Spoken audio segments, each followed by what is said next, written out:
Now, Phil and I asked former San Francisco Mayor Willie Brown, what is the secret to Trump's continued popularity at these rallies?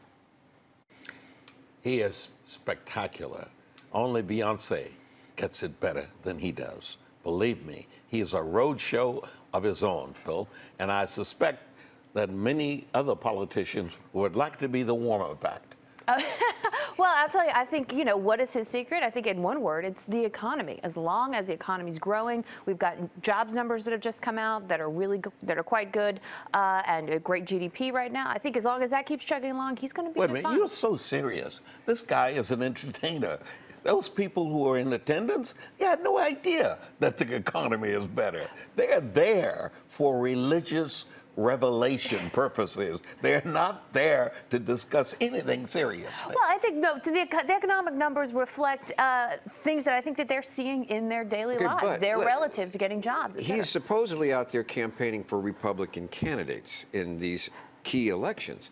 The question is, are they there to see him, or are they there for the candidate and the cause? I don't think he even mentions the candidates, Phil. I think he comes in and says, now, what am I supposed to be doing? Who? What's his name? I don't really know the guy, but everybody tells me he's a nice guy.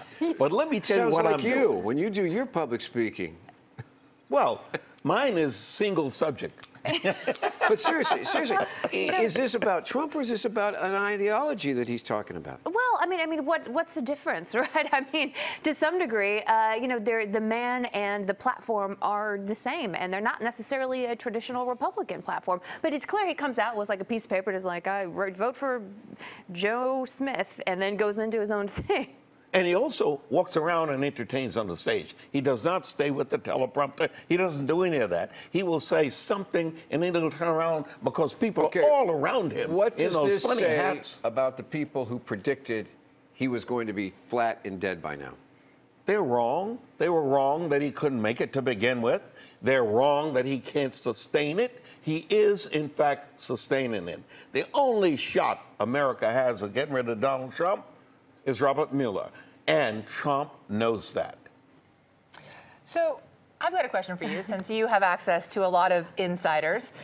Do you think, or does the Democratic Party think anyone can beat Trump?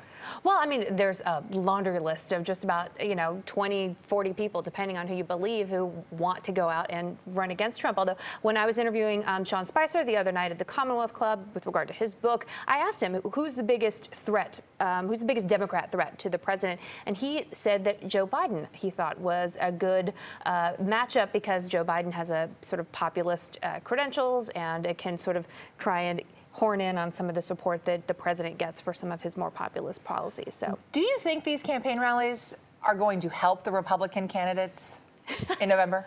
I don't know if they're really for the Republican candidates. I think, we've seen before the president endorses people. They don't necessarily win. It's not clear he's got coattails or really the ability to throw an election just yet. We'll see more of that in the midterms we have, because right now we've just got those special election one-offs to go on. Right. So we'll see more of that, how effective those rallies actually are for anyone other than President Trump. And Phil and I asked former San Francisco Mayor Willie Brown how he would describe the White House press operation. Well, it's relatively fluid. It is unlike anything that has ever preceded it in the White House, just like the guy that they're explaining and speaking on behalf of has never seen anything like it in the White House.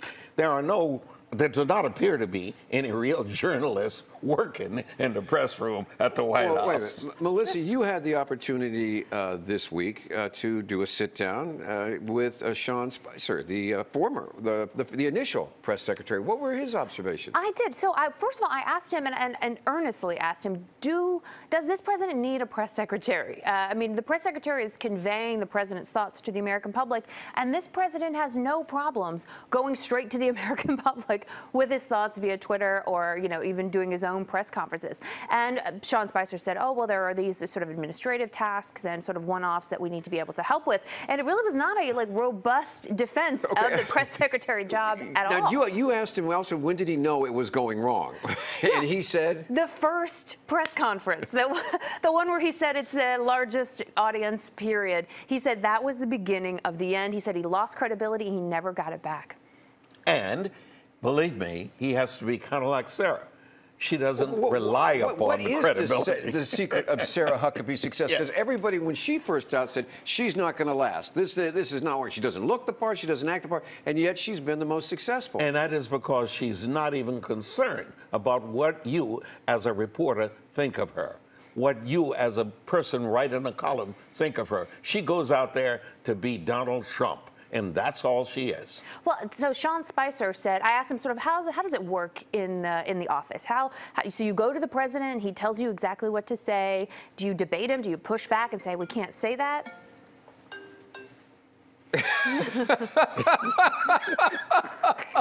That's the beauty of television. Now, let's see him spin himself out of that